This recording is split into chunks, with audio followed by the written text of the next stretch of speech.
ஓம் சக்தி பச்சையம்மன் கிட்ட போய் உங்கள் குறைகளை சொல்லுங்கள். திருமுல்லைவாயில் பச்சையம்மன் திருக்கோயில். இந்த அம்மாவை போய் பார்த்துட்டு வந்தாலே நமக்கு உண்டான எல்லா கஷ்டமும் தீர்ந்து போவுங்க. போயிட்டு வந்தவங்க சொல்கிற சத்தியமான உண்மை. போயிட்டு வாங்க, நிச்சயம் உங்களுக்கு எல்லாமே நல்லதான். ஓம் சக்தி செங்கரை காட்டு செல்லியம்மன் திருக்கோயில். இந்த கோயில் எங்கே இருக்குன்னா பெரியபாளையத்துலேருந்து ஒரு 6.5 கிலோமீட்டரில் இருக்குது. காட்டு கோயில்ன்றதுனால கொடியாலான பந்தல் தான் சுவாமிக்கு கோபுரமே. அந்த கொடிகள் பாருங்கள், பில்லர் கொடுத்துருக்காங்க, படையல் போட்டிருக்காங்க. ரொம்ப அற்புதமான திருக்கோயில். எல்லோரும் போயிட்டு வாங்க. ஓம் சக்தி திருமுல்லைவாயில் பச்சையம்மன் கோயிலுக்கு போயிட்டு வாங்க. நான் போயிட்டு வந்தேங்க. இந்த கோயிலுக்கு போயிட்டு வந்தால் நமக்கு மனசுக்கு ஒரு திருப்தி கிடைக்குது. உங்களுக்கு ஏதாவது கந்திருஷ்டி இருந்தாலும் தொழில் வியாபாரம் முன்னேற்றம்னு இந்த கோயில் போயிட்டு வாங்க, எல்லாமே நல்லதாக நடக்கும்.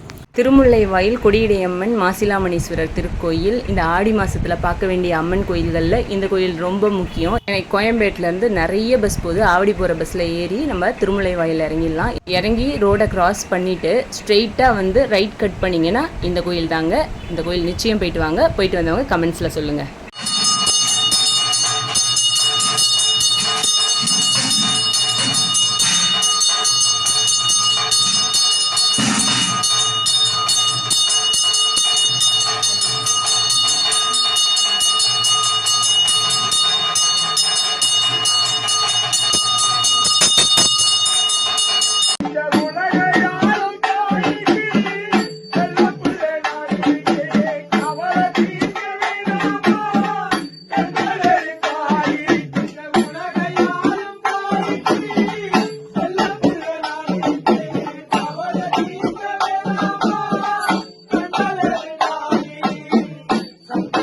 ஓம் சக்தி பெரியபாளையம் பவானியம்மன் கோயில். இந்த ஆடி மாதத்தில் நம்ம போக வேண்டிய மிக முக்கியமான கோயில். இந்த ஆத்தா கிட்ட போய் சொல்லுங்கள், நமக்கு என்ன வேண்டுதுன்னாலும் இந்த அம்மா நடத்தி கொடுப்பாங்க. இந்த அம்மா முகத்தை பார்க்கும்போதே நமக்கு நம்மளை மறந்து நம்ம கண்ணில் தண்ணி வந்துருங்க.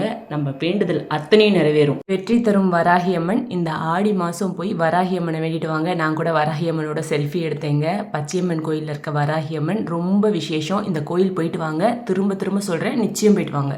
ஆடி மாதத்தில் அடுத்த கோயில் கும்மிடிப்பூண்டி சிப்காட் இருக்கு இல்லையா, அங்கேருந்து 2 கிலோமீட்டரில் பாப்பன் குப்பத்தில் இருக்க ஸ்ரீதேவி கருமாரியம்மன் கோயில். ஆடி மாதம்னாலே மாரியம்மனோட தரிசனம் தான். இந்த கோயிலை மனசார வேண்டிக்கோங்க. அம்மாவோட காலை கெட்டியாக பிடிச்சிக்கோங்க. உங்களுக்கு வேண்டிய வரத்தை வாங்கிக்கோங்க. நம்ம குடும்பம் எல்லாம் நல்லா இருக்கட்டும். ஓம் சக்தி விருகம்பாக்கம் வேம்பிலியம்மன் திருக்கோயில். இந்த கோயிலில் போய் இந்த அம்மா கிட்ட கல்யாணத்துக்கோ குழந்தைக்கோ இல்லை உயர்கல்விக்கோ உயர் பதவிக்கோ எதுக்கு வேணுனாலும் நமக்கு நல்ல பதில் தான் கிடைக்கும். இந்த அம்மாவை போய் வேண்டிட்டு வாங்க. விருகம்பாக்கம் மெயின் ரோட்லேயே இருக்குது. கொள்ளுமேடு நாகநாகேஸ்வரி சக்தி ஆலயம் கும்மிடிப்பூண்டிலேருந்து பெரியம்பாளையம் செல்லும் சாலையில் 2 கிலோமீட்டரில் இருக்குது. ராகு கேது நாகதோஷத்துக்கு பரிகாரத்தலம். ரொம்ப அற்புதமான கோயில். நீங்கள் பெரியபாளையம் போகிறவங்க இந்த கோயிலை மறக்காமல் பார்த்துட்டு வாங்க, நல்லதே நடக்கும். திருவக்கரை வக்ரகாளி அம்மன் கோயிலோட ஆடி பௌர்ணமி ஜோதி தரிசனம் எல்லாரும் வேண்டிக்கோங்க. ஓம் சக்தி. எல்லாருக்கும் குடும்ப ஐஸ்வர்யம் அவங்கவுங்களுக்கு வேண்டிய அத்தனையும் கிடைக்கணும். நீதமாக அருள் புரியணும். எங்கள் வாழ்க்கையிலலாம் நல்லதாக நடக்கணும். ஓம் சக்தி. ஆடி வெள்ளியில் பெரியபாளையம் பவானியம்மன் கோயில் இல்லாமல் எப்படி? இந்த கோயில் தான் போயிட்டு வரணும். ரெடில்ஸ்லேருந்து அடிக்கடி பஸ் இருக்குது. இந்த கோயில் போய் இந்த அம்மனை பார்த்து நமக்கு வேண்டிய வரத்தை வாங்கிட்டு வரலாம். இங்கே வேப்பிலை ஆடை சாத்திக்கிட்டு அங்க பிரதர்ஷனம் செய்கிறாங்க. ஆண் பெண் 2 பேருமே செய்கிறாங்க. இந்த அம்மா கிட்ட போய் வேண்டிக்கிட்டு இந்த அம்மா காலை கெட்டியாக பிடிச்சிக்கிட்டோன்னா எல்லாமே நன்மை தான்.